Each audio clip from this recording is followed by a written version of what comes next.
brought to you by Bank of India.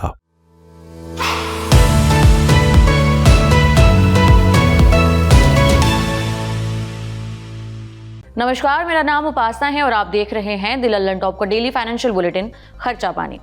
Tech industry में छटनी का सिलसिला थमता नहीं दिख रहा है। 2024 की दूसरी छमाही में भी टेक सेक्टर में बड़ी तादाद में लोगों को अपनी नौकरी से हाथ धोना पड़ा है। टाइम्स ऑफ इंडिया और बिजनेस स्टैंडर्ड की रिपोर्ट्स के मुताबिक कई जानी मानी कंपनियों ने अपने 1 लाख से ज्यादा कर्मचारियों को नौकरी से बाहर कर दिया है। ये रिपोर्ट बताती है कि छटनी करने वाली कंपनियों में दिग्गज टेक कंपनी IBM, माइक्रोसॉफ्ट से लेकर कई बड़े बड़े स्टार्टअप्स शामिल हैं। IBM फिर से अपने हजारों कर्मचारियों की छटनी कर रही है। कंपनी ने छटनी का नया दौर शुरू किया है। कंपनी ने सीनियर प्रोग्रामर, सेल्स और सपोर्ट टीम में काम करने वाले कई लोगों को नौकरी से बाहर का रास्ता दिखा दिया है। इस साल की शुरुआत में भी कंपनी ने अपने वर्कफोर्स को कम करते हुए कई कर्मचारियों की छटनी की थी। अब फिर से कंपनी ने यह छटनी वर्कफोर्स बैलेंस के नाम पर करनी शुरू की है। इससे कंपनी के ग्लोबल वर्कफोर्स में सिंगल डिजिट में छटनी हो सकती है। कुछ दिन पहले IBM ने चीन में अपने रिसर्च एंड डेवलपमेंट ऑपरेशन बंद करने का फैसला लिया है, जिससे 1000 से ज्यादा कर्मचारियों की छटनी होगी। माइक्रोसॉफ्ट ने भी अपने गेमिंग डिवीजन Xbox से 650 कर्मचारियों की छटनी कर दी है। इससे पहले कंपनी ने जब छटनी की थी तब उसका असर गेमिंग डिपार्टमेंट पर नहीं पड़ा था। इन छटनी का मुख्य रूप से कॉर्पोरेट और सपोर्ट टीम के कर्मचारियों पर असर देखने को मिला है। इस साल की शुरुआत में भी कंपनी ने करीबन 1900 लोगों को कंपनी से बाहर निकाला था। सिस्को ने इस साल भी छटनी जारी रखी है। सिस्को सिस्टम्स ने तिमाही वित्तीय नतीजे उम्मीद से बेहतर होने के बाद भी अगस्त में अपने 7% कर्मचारियों की संख्या में कटौती की घोषणा की है। कंपनी के इस फैसले से करीबन 5600 कर्मचारियों को अपनी नौकरी से हाथ धोना पड़ा है। इससे पहले इसी साल फरवरी के महीने में भी कंपनी ने बड़े पैमाने पर छटनी की थी। फरवरी में कंपनी ने 4000 लोगों को नौकरियों से निकाला था। कंपनी अब AI और साइबर सिक्योरिटी जैसे सेक्टर्स पर ध्यान फोकस कर रही है। ये कंपनी की इस साल की दूसरी सबसे बड़ी छटनी है। अगस्त में जानी मानी चिप मेकर इंटेल ने अपने कर्मचारियों को भेजे एक मेमो में बताया कि वो अपने कुल वर्कफोर्स का 15% से ज्यादा यानी कि 15000 कर्मचारियों की छटनी कर रही है। बेंगलुरु के हेल्थ टेक स्टार्टअप डोजी ने घाटे को कम करने के लिए लगभग 40 कर्मचारियों को नौकरी से निकाल दिया है। कंपनी का कहना है कि पूरे देश में कामकाज फैला होने के बाद भी उसकी कमाई घटी है। साथ ही कंपनी का घाटा भी बढ़ रहा है। कंपनी का फोकस अब अमेरिकी बाजारों और दूसरे देशों में कारोबार फैलाने पर है। इसी तरह वी ट्रांसफर कंपनी ने भी मुनाफा बढ़ाने की स्ट्रेटेजी के तहत अपने कर्मचारियों में 75% की कटौती कर दी है। जुलाई में कंपनी को बेंडिंग स्पून्स ने खरीद लिया था। सेमीकंडक्टर और दूर संचार उपकरण बनाने वाली कंपनी क्वालकॉम ने 2024 के आखिर में 226 कर्मचारियों की छटनी करने की घोषणा की है। कंपनी की तरफ से 1 साल पहले भी 1250 से ज्यादा कर्मचारियों को निकाला गया था। कंपनी के मुताबिक ये छटनी क्वालकॉम की मौजूदा फाइनेंशियल चुनौतियों से निपटने वाली रणनीति का हिस्सा है। इसी तरह डेल टेक्नोलॉजीज ने संकेत दिया कि वो 2024 तक अपने कर्मचारियों की संख्या में कटौती जारी रखेगी। कंपनी का कहना है कि PC यानी पर्सनल कंप्यूटर की मांग में सुस्ती आई है, जिसके चलते उसकी लागत बढ़ी है और इस लागत को कम करने के लिए कंपनी छटनी का सहारा ले रही है। एजुकेशन से जुड़े ऑनलाइन कोर्सेज चलाने वाली अमेरिकी कंपनी यूडेमी अपने कर्मचारियों की संख्या में 50% की कटौती करने जा रही है। कंपनी का कहना है कि वो कम सैलरी वाले कर्मचारियों की भर्ती करने की योजना बना रही है, इसलिए ये छटनी की गई है। GoPro ने अपने कर्मचारियों में लगभग 15% की कटौती करने की योजना बनाई है, जिससे करीबन 140 लोगों की नौकरियों पर असर पड़ेगा। टेक कंपनियां बड़े पैमाने पर छटनी क्यों करने पर आमादा हैं? इनके कारण कई हैं। इन कारणों को एक एक करके समझते हैं। दरअसल दुनिया भर में जारी आर्थिक चुनौतियों के कारण बड़े पैमाने पर छटनी हो रही है। कंपनियां अपनी लागत घटाने के लिए छटनी का सहारा ले रही हैं। कई कंपनियों ने आर्टिफिशियल इंटेलिजेंस यानी कि AI का इस्तेमाल बढ़ाया है। कुछ कंपनियों का कहना है कि कोरोना महामारी के दौरान उन्होंने ज्यादा कर्मचारियों की भर्ती कर ली थी, इसलिए अब वो इनकी छटनी कर रही हैं। देश और दुनिया भर की टेक कंपनियां भले ही हजारों लोगों को बाहर कर रास्ता दिखा रही हैं, लेकिन भारत में इस साल IT सेक्टर में नए लोगों की भर्तियों में बम्पर इजाफा होने जा रहा है। इसलिए जो लोग इस सेक्टर में अपना करियर बनाने की सोच रहे हैं वो अपना CV तैयार रखें, क्योंकि आने वाले दिनों में बम्पर भर्तियां होने वाली हैं। इकोनॉमिक टाइम्स की रिपोर्ट में अनुमान लगाया गया है कि पिछले वित्त वर्ष की तुलना में फ्रेशर्स की भर्तियों में 100% का इजाफा होगा। रिपोर्ट के मुताबिक IT सर्विस सेक्टर में वित्त वर्ष 2025 में 1.5 लाख फ्रेशर्स की नियुक्ति होने की संभावना है। दुनिया की सबसे बड़ी IT दिग्गज एक्सचेंजर ने हाल ही में बताया था कि कंपनी ने दूसरी तिमाही में 24,000 लोगों को भर्ती किया है। वहीं 1 साल बाद पहली तिमाही में इन्फोसिस, विप्रो, टाटा कंसल्टेंसी सर्विसेज यानी TCS ने कहा है कि वो वित्त वर्ष 2025 में 40,000 फ्रेशर्स को नियुक्त करेंगे। HCL टेक ने भी लगभग 82,000 फ्रेशर्स को नियुक्त करने की बात कही है। अब कारोबार जगत की दूसरी जरूरी खबर का रुख करते हैं। इनकम टैक्स विभाग ने टैक्स ऑडिट रिपोर्ट जमा करने की आखिरी तारीख को बढ़ा दिया है। टैक्स पेयर्स को पहले ये टैक्स ऑडिट रिपोर्ट 30 सितंबर 2024 तक जमा करनी थी, लेकिन अब 7 अक्टूबर 2024 तक ये टैक्स ऑडिट रिपोर्ट जमा की जा सकेगी।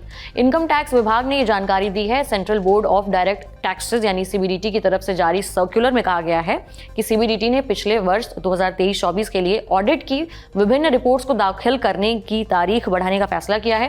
अब 7 अक्टूबर 2024 तक टैक्स ऑडिट रिपोर्ट अपलोड कर सकते हैं। इस फैसले से उन सभी लोगों को फायदा होगा जिन्हें इनकम टैक्स ऑडिट कराना जरूरी है। इसमें पर्सनल टैक्स पेयर्स, कंपनियां और वो सभी टैक्स पेयर शामिल हैं जिन्हें 31 अक्टूबर तक अपना ITR जमा कराना होता है। ऐसे में अगर कोई टैक्स पेयर 30 सितंबर 2024 की तय तारीख तक टैक्स ऑडिट रिपोर्ट फाइल नहीं कर पाता है तो मूल्यांकन अधिकारी उस पर जुर्माना भी लगा सकते हैं।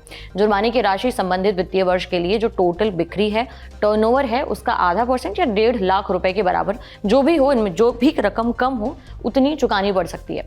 किन टैक्स पेयर्स के लिए टैक्स ऑडिट रिपोर्ट जमा करने की तारीख बढ़ाई गई है, इसे और अच्छे से समझने के लिए हमने टैक्स एक्सपर्ट विनोद रावल से बात की। सुनिए। 7 अक्टूबर जो डेट हुई है ये उन लोगों के लिए है जिनको किसी भी प्रकार का आयकर का ऑडिट कराना पड़ता है, जिसके अंदर टैक्स ऑडिट भी शामिल है। ये उनके लिए है जो लोग व्यापार करते हैं ज्यादातर, या जिन्होंने स्टॉक्स का ट्रेडिंग किया है, फ्यूचर ऑप्शन और ये सब जो इंट्राडे वगैरह जो करते हैं, तो जिनकी टर्नओवर 2 करोड़ से ज्यादा हो जाती है। और वो ज्यादातर कुछ कैश का बिजनेस भी करते हैं। दुकानदार तो सारे ही हैं क्योंकि 2 करोड़ की सेल तो क्या है उसमें। तो वो जो सब करते हैं उनको एक चार्टर्ड अकाउंटेंट से एक ऑडिट कराना होता है हर साल, जिसको हम फॉर्म 3CD के अंदर टैक्स ऑडिट CA जो है वो रिपोर्ट फाइल करता है। और इसके साथ साथ जो ट्रस्ट है, जो किसी भी प्रकार के ट्रस्ट है, उनको भी एक रिपोर्ट CA से करानी होती है। तो वो CA को 30 सितंबर तक ऑडिट खत्म करके और रिपोर्ट जमा करनी होती है। और इसके बाद इनकम टैक्स की रिटर्न, आयकर जिसको रिटर्न कहते हैं, व्यापार की और ये सब ऑडिट होने के बाद जिन पर ये एप्लीकेबल है, उनकी आखिरी डेट 31 अक्टूबर होती है, वो अलग से है। तो ये जो 30 सितंबर वाली डेट थी जो खत्म हो रही थी, उसको 7 दिन के लिए बढ़ा दिया। तो प्रैक्टिकली ये CAs को थोड़ा सा आराम दिया है कि आप अपना ऑडिट करा लीजिए। पर CA क्योंकि ऑडिट कर तो किसी ना किसी करदाता का ही रहे थे, तो इनडायरेक्टली उसको भी बेनिफिट हुआ है। अब टैक्स से जुड़े कुछ और जरूरी फैसलों के बारे में जान लेते हैं। बजट 2024 में वित्त मंत्री निर्मला सीतारमण ने टैक्स को लेकर कई बदलाव किए थे। ये बदलाव 1 अक्टूबर से लागू हो जाएंगे। सरकार ने स्रोत पर टैक्स कटौती यानी TDS जिसे कहा जाता है, उससे जुड़े कई नियमों में भी बदलाव किया है। वहीं कई सेवाओं पर TDS को 5 से घटाकर 2% करने का फैसला किया गया है। उदाहरण के तौर पर अभी फिलहाल जीवन बीमा पॉलिसी के प्रीमियम भुगतान पर 5% TDS लगता है, जो घटकर 2% कर दिया गया है। किराए के भुगतान पर भी TDS 5 से घटाकर 2% कर दिया गया है। इसी तरह 1 अक्टूबर 2024 से फ्लोटिंग रेट बॉन्ड समेत कुछ केंद्रीय और राज्य सरकार के बॉन्ड से 10% की दर से TDS की कटौती की जाएगी। अगर पूरे साल में कमाई 10,000 रुपए से कम है तो TDS नहीं काटा जाएगा। इस बारे में भी डिटेल में समझने के लिए हमने एक्सपर्ट के साथ बात की। देखिए, वित्त मंत्री ने जब बजट दिया था इस बार का, तो उन्होंने कुछ जो TDS के प्रावधान है उसके रेट्स को कुछ कम किया था, जैसा हर साल बजट में किया जाता है। आप जानते हैं कुछ बदलाव किए जाते हैं, तो इस बार भी कुछ बदलाव थे। क्योंकि ये बजट बाद में आ रहा था अपना जुलाई में, तो ये इफेक्टिव 1 अक्टूबर है, क्योंकि फिर पार्लियामेंट में गया, फिर बजट पास हुआ, इस पर बहस हुई, पास हुआ, तो उसके बाद 1 अक्टूबर से इसकी डेट रखी गई थी कट ऑफ की, जो आज से लागू हो गई। मतलब आज से वो TDS के प्रावधान जो है वो बदल जाएंगे। तो 6 महीने अलग रेट चला है, अब 6 महीने अलग चलेगा। तो इसके अंदर था जो LIC की जो हम पॉलिसी खरीदते हैं, तो पेमेंट जो आता है हमें मैच्योर होने पर 194DA, उसके अंदर पहले 5% टैक्स लगता था, अब घटा करके 2% कर दिया। तो आपको ज्यादा पैसा मिलेगा, लेकिन इससे आपके टैक्स पर कोई फर्क नहीं पड़ेगा, आपका टैक्स रुकेगा कम। रेंट की पेमेंट है जो इंडिविजुअल और HUF करते हैं, वो 194IB में कवर होते हैं, तो उसको भी 5% से घटाकर 2% कर दिया था। और इसी तरह से कुछ ऐसे कॉन्ट्रैक्ट्स हैं, ब्रोकरेज हैं, जिसके अंदर 5 से घटा करके कई सेक्शंस में 194M है जैसे, उसको 2 कर दिया था। इसके साथ साथ आज 1 अक्टूबर से और भी कुछ कानून बदल गए, जैसे सिक्योरिटी ट्रांजैक्शन टैक्स जो शेयर्स को खरीदने बेचने पर लगता है, जो पहले 0.1% था, वो बढ़कर के 0.2% हो गया। आपको याद होगा हमने इस पर बजट में भी डिस्कस किया था। Buyback of shares major change है। अभी तक इस पर कंपनियां टैक्स देती थी। बजट में वित्त मंत्री ने इनकम टैक्स से जुड़े विवादों को जल्द निपटाने के लिए विवाद से विश्वास स्कीम 2024 का ऐलान किया था। ये स्कीम भी 1 अक्टूबर से लागू हो चुकी है। इस बारे में भी हमने टैक्स एक्सपर्ट से समझा। जानते हैं ये क्या है स्कीम और इससे क्या फायदा होने वाला है, किसे फायदा होने वाला है। सरकार ने एक्चुअली 2020 में जितने इनकम टैक्स के डिस्प्यूट्स थे उसको कम करने के लिए एक स्कीम लाए थे, डायरेक्ट टैक्स विवाद से विश्वास 2020।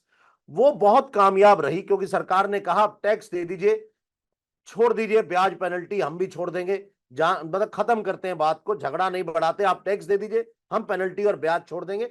तो झगड़े कम करने की एक स्कीम थी जो 1 अक्टूबर 2024 से आज से डायरेक्ट टैक्स विवाद से विश्वास 2024 के नाम से दोबारा आ गई। इसके अंदर फायदा ये होने वाला है कि अगर आपका क्वेंटम का कोई डिस्प्यूट है किसी तरह का, तो सरकार आपसे सिर्फ और सिर्फ टैक्स वसूल करेगी, आपसे ब्याज और पेनल्टी आपको माफी दे दी जाएगी। तो आपको यह फायदा होने वाला है और सरकार को सरकार का टैक्स मिल जाएगा। और दूसरी, अगर कोई आपकी अपील पेनल्टी या किसी और किस्म की है अदर देन टैक्स के अलावा, तो वहां पर आप 25% टैक्स दे करके आप जो है पूरे से जान छुड़वा सकते हैं। 25% मतलब जो आपका पेनल्टी और इंटरेस्ट है उसका 25% पे कर दीजिए, लेकिन आपको यह अमाउंट 31 दिसंबर से पहले पहले पे करनी पड़ेगी। अगर किसी वजह से आप 31 दिसंबर तक पे नहीं करना चाहते हैं या नहीं पे कर सकते हैं, तो आप 31 दिसंबर के बाद टैक्स का 110%, मतलब वो है पहले तो पूरा देना था, अब 10% एक्स्ट्रा सरकार आपसे लेगी, 110%। और जो पेनल्टी और इंटरेस्ट की बात की थी, जहां 25% पे आपको बेनिफिट दिया था, वो 30% देना होगा। आज के बुलेटिन में इतना ही। आपके लिए बुलेटिन लिखा था हमारे साथी प्रदीप यादव ने। आपको कैसे लगी ये जानकारी हमें जरूर बताएं कमेंट बॉक्स में। अगले एपिसोड तक अपना ख्याल रखें। बाकी देखते रहिए लल्लन टॉप। शुक्रिया।